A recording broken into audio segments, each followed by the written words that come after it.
Hello दोस्तों, मैं हूं हाशिम अली और मैं आप लोगों के लिए एक बहुत ही अहम मुद्दे पर एक वीडियो लेके आया हूं और वो है येलो फंगस। ठीक है, जैसा कि आप लोग जो है अभी सुन रहे होंगे और आप लोगों ने देखा भी होगा कि वाइट और ब्लैक फंगस के बाद जो है एक और फंगस आ गई है, येलो फंगस। क्या ये वाकई जानलेवा है? क्या ये वाकई बहुत खतरनाक है? क्या जो है ये ब्लैक और व्हाइट फंगस से ज्यादा डेंजरस है? तो इन सब चीजों के बारे में हम लोग बात करने वाले हैं आज। ठीक है, तो आज हम पहले शुरू करते हैं कि ये जो येलो फंगस है होता क्या है। तो देखिए, येलो फंगस की अगर हम बात करें तो येलो फंगस मेडिकल लैंग्वेज में इसको हम बोलते हैं म्यूकर सेप्टिकस। ठीक है, तो म्यूकर सेप्टिकस जो है एक्चुअल में ये ह्यूमन में नहीं होती है, लेकिन अभी रिसेंटली देखने को क्या मिल रहा है कि गाजियाबाद जो कि यूपी में पड़ता है, वहां एक केस मिला है। एक्चुअल में वो जो पेशेंट थे, जो केस था वो एक्चुअल में ऑलरेडी कोविड से और व्हाइट फंगस से और ब्लैक फंगस से इन्फेक्टेड थे। तो उन्हीं में एक नए टाइप का केस देखने को मिला है येलो फंगस का। तो मेडिकल लैंग्वेज में इसको बोला जाता है म्यूकर सेप्टिकस। तो वैसे तो ये इंसानों में ये जो है आम नहीं होता है, इंसानों में नहीं देखने को मिलता है। ये बहुत रेयर जो है ह्यूमंस में देखने को मिलता है, जैसा कि अभी देखा गया है। वैसे तो ये जो बीमारी है ये रेप्टाइल्स में होता है। रेप्टाइल्स का मतलब ये है जो हमारे रेंगने वाले जानवर हैं। रेंगने वाले जानवर का मतलब ये है कि जैसे छिपकली हो गया या कोई अदर रेप्टाइल्स हो गए, ठीक है ना, तो उनमें देखने को मिलता है। तो ये इसके बारे में यानी कि इसको मेडिकली जो है म्यूकर सेप्टिकस कहते हैं। ठीक है, तो दूसरी बात यह है कि इसके सिम्टम्स क्या हैं, इसके लक्षण क्या हैं। इसके लक्षण की अगर हम बात करते हैं तो इसके जो कॉमन लक्षण हैं वो कॉमन लक्षण ये हैं, जैसे कि जनरल जो दिखते हैं उसमें जो है वीकनेस, लेथार्जी। वीकनेस का मतलब कमजोरी महसूस होगी, थकन लगेगी। उसके अलावा जो है वजन कम होने लगेगा और लॉस ऑफ एपेटाइट मींस भूख धीरे धीरे कम होने लगेगी। ठीक है, तो ये कॉमन सिम्टम्स देखने को मिलते हैं। लेकिन अगर इन्फेक्शन ज्यादा सीवियर हो गया, अगर इन्फेक्शन डिटेक्ट ना कर पाया गया, यानी कि मेडिकल या जो हमारे डॉक्टर्स हैं किसी पेशेंट को डिटेक्ट ना कर पाए, तो वो क्या होता है फिर उसमें जो ज्यादा डेंजरस हो जाएगा और फिर उसमें कुछ अलग टाइप के सिम्टम्स देखने को मिलेंगे। और वो सिम्टम्स कुछ ऐसे होंगे जैसे कि जहां पर ये इसका इन्फेक्शन होगा तो वहां पे पस लीकेज हो जाएगा। पस लीकेज का मतलब है वहां से मवाद निकलने लगेगा। उसके अलावा जो है ऑर्गन फेलियर हो सकता है। उसके अलावा जो है हमारी जो आंखें हैं, पानी पानी रहेगा इन आंखों में, ठीक है ना। और उसके अलावा जो है एक नेक्रोसिस प्रोसेस होता है। नेक्रोसिस का मतलब ये होता है कि हमारे जैसे मान लीजिए कोई पर्टिकुलर सेल है, पर्टिकुलर सेल जो है किसी टिश्यू के अंदर है, तो उसमें क्या होता है कि प्री मैच्योर सेल डाई होने लगेंगी। प्री मैच्योर सेल का मतलब ये है कि जैसे कि हमारी बॉडी में क्या होता है कि सेल बनती हैं और खत्म होती हैं। पुरानी सेल खत्म हो जाती है, नई सेल बनती हैं। तो जो नई सेल हैं वो मैच्योर होने से पहले ही खत्म होने लगेंगी, तो इसको हम बोलते हैं नेक्रोसिस। तो ये कब देखने को मिलता है? जब म्यूकर सेप्टिकस बहुत ज्यादा मतलब फैल जाता है और इसका ट्रीटमेंट जल्दी नहीं किया जाता है तब। ठीक है, तो ये इसके कुछ लक्षण थे। ये किन लोगों में ज्यादा हो सकता है? ठीक है, तो देखिए होता क्या है, जैसा कि मैं एक्चुअल में जो फंजाई होते हैं ये ऐसे पेशेंट में जल्दी फैलते हैं जो कि इम्यूनो कम्प्रोमाइज्ड होते हैं। इम्यूनो कम्प्रोमाइज्ड का मतलब यह है कि जिनका इम्यून सिस्टम वीक होता है। ठीक है, तो ऐसे ही येलो फंगस के केस में देखने को मिलता है।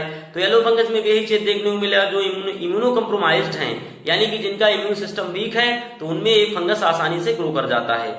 ठीक है, तो जैसे कि वो इम्यूनो कम्प्रोमाइज किसी वजह से भी हो सकते हैं, उनमें HIV इन्फेक्शन हो सकता है, उनमें कोविड की वजह से जो है उनका इम्यून सिस्टम वीक हो सकता है, या फिर जो है उनको ऐसी मेडिसिन जिनको इम्यूनो सप्रेसेंट बोलते हैं, ऐसी मेडिसिन जो इम्यून सिस्टम को कम करने के लिए दी जाती हैं, या फिर एक्सेस यूज ऑफ स्टेरॉइड्स, यानी कि कोविड के केस में ये स्टेरॉइड मेडिसिन का मतलब दिया जाना भी इसका एक बहुत बड़ा रीजन है, जो कि हमारे इम्यून सिस्टम को वीक कर देता है और जो है फंगस हम पे आसानी से ग्रो कर जाता है। ठीक है, तो ये एक कैटेगरी है जिन लोगों में ये फंगस देखने को मिल सकता है। अच्छा, तीसरी चीज ये है कि ये फंगस ब्लैक और व्हाइट फंगस से ज्यादा खतरनाक है। तो देखिए क्या है, वैसे तो ये क्योरेबल है, वैसे तो ये मतलब इसका ट्रीटमेंट किया जा सकता है अगर इसको अर्ली स्टेज में पकड़ लिया गया तो। मतलब इसको जैसे मान लीजिए कोई पेशेंट है, उसको देखा गया कि हाँ उसमें पता चल गया कि इसमें येलो फंगस हुआ है, तो फिर उसको अगर ट्रीटमेंट किया जाता तो आसानी से ठीक हो जाएगा। लेकिन अगर उसको मतलब अनट्रीटेड रहा, अगर वो जल्दी से डिटेक्ट ना हो पाया, तो क्या होता है कि ये फैलता चला जाता है और ये इंटरनल ऑर्गन को डैमेज करने लगता है। तो फिर जो है उस केस में जो है ये व्हाइट और ब्लैक फंगस से ज्यादा खतरनाक हो जाता है। ठीक है, तो ये चीज है। ये कैसे कॉज होता है, what is the cause of the yellow fungus. तो कॉज की अगर हम बात करते हैं तो देखिए जैसा कि आप जानते हैं जो भी हमारे फंगस होते हैं, तो फंगस के लिए, फंगस की ग्रोथ के लिए सबसे बेहतर क्या होता है कि high temperature and high moisture support the fungal growth. यानी कि जहां पर ज्यादा नमी होगी और जहां पर ज्यादा गर्म होगा, मौसम गर्म होगा, तो वहां पर ये फंगस जो है आसानी से ग्रो हो जाते हैं, आसानी से जो है ये ग्रोथ कर जाएंगे। पहला रीजन। दूसरा रीजन ये है कि ये पुअर हाइजीन का मतलब जहां पे ज्यादा साफ सफाई नहीं होगी, ठीक है, तो वहां पे ये ग्रो कर जाएंगे। तीसरी चीज ये है कि जैसे मान लीजिए फूड रखा हुआ है, ब्रेड रखा हुआ है, कोई और चीज रखी हुई है खाना, तो अगर उसमें मतलब अगर 3-4 दिन का है और हमने धो के से उसको खा लिया, अगर उस पर फंगल स्पोर हैं, तो फिर हमको, अगर हम इम्यूनो कॉम्प्रोमाइज्ड भी हैं, मतलब हमारा इम्यून सिस्टम कमजोर है, तो फिर उस केस में हमको ये फंगस आसानी से ग्रो कर जाएगा हम पे और जो है हम आसानी से बीमार पड़ जाएंगे। ठीक है, तो ये था इसका जो है कॉज है। उसके अलावा जो है क्या इसका ट्रीटमेंट है, तो देखिए बिल्कुल जो है इसको ट्रीट किया जा सकता है। जैसे कि मैंने कहा, इसको अर्ली स्टेज में अगर डिटेक्ट कर लिया गया तो इसको आसानी से हम ट्रीट कर सकते हैं। इसके ट्रीटमेंट के लिए जो है मेडिकल एक्सपर्ट जो हैं वो क्या करते हैं कि एंटी फंगल ड्रग्स का इस्तेमाल करते हैं। एंटी फंगल ड्रग्स में जो है एम्फोटेरेसिन बी बहुत इंपॉर्टेंट है, जो कि अक्सर दी जा रही है और इससे जो है काफी अच्छे रिजल्ट्स भी आ रहे हैं। ठीक है, तो ये इसका इस्तेमाल कर सकते हैं। वैसे आप मेडिकल जो एक्सपर्ट हैं उन्हीं के रिकमेंडेशन पे ही लें, मेरे रिकमेंडेशन पे नहीं। ठीक है, अच्छा दूसरी चीज ये है इसका मोर्टेलिटी रेट क्या है, इसकी मृत्यु दर क्या है। देखिए मृत्यु दर की अगर हम बात करते हैं तो मृत्यु दर का मसला ऐसा है कि जैसा कि मैंने शुरू में ही लेक्चर के बताया कि ये फंगस बीमारी जो है ये येलो फंगस में कॉमन नहीं है और ह्यूमन के केस में पहली बार देखी गई है। वैसे ये लिजर्ड्स वगैरह यानी कि छिपकलियों में वैसे जो है हम लोगों में नहीं देखने को मिलती है, लेकिन अभी रिसेंटली क्या हुआ कि हम लोगों में भी देखने को मिली है। तो इससे अभी इसका डेथ रेट कहना ठीक नहीं होगा, क्योंकि कोई भी मेडिकल रिसर्च सेंटर या कोई भी मेडिकल एजेंसी अभी इस चीज की पुष्टि नहीं करती है कि इसका डेथ रेट क्या है। ठीक है ना, तो मैं इस बात पे कुछ कहना नहीं चाहूंगा, बट ये जरूर कहना चाहूंगा कि फंगल इन्फेक्शन है तो इसका डेथ रेट जो है अगर सीवियर है, अगर ज्यादा हो जाता है तो फिर डेथ रेट इसका बहुत ज्यादा हो सकता है। ठीक है, ये कंटाजियस है कि नहीं है। कंटाजियस का मतलब ये एक आदमी से दूसरे आदमी में फैलती है कि नहीं है। तो देखिए बिल्कुल जैसे कि मैंने ब्लैक फंगस का एक वीडियो बनाया था, उसमें भी मैंने ये चीज बताई थी कि जो हमारी फंगल डिजीज हैं वो आसानी से ट्रांसमिट नहीं होती हैं। मतलब जो है एक पर्सन से दूसरे पर्सन में ट्रांसमिट नहीं होंगी, मतलब अगर कोई एक बीमार है तो दूसरे में ट्रांसमिट नहीं होगी। ये नॉन कंटाजियस नेचर है।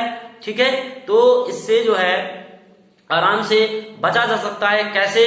अगर आपका इम्यून सिस्टम स्ट्रांग है और जो है आप जो है बहुत सारी ऐसी मेडिसिन का इस्तेमाल नहीं कर रहे हैं जिससे आपका इम्यून सिस्टम वीक हो जाए। ठीक है, उम्मीद है आप लोगों को ये वीडियो बहुत अच्छी लगेगी और अगर आपको ये वीडियो अच्छी लगती है तो आप इसको लाइक करिए, शेयर करिए और कमेंट्स करिए और चैनल को सब्सक्राइब करिए ताकि आपको नई नई वीडियो मिलती रहे। Okay, thank you.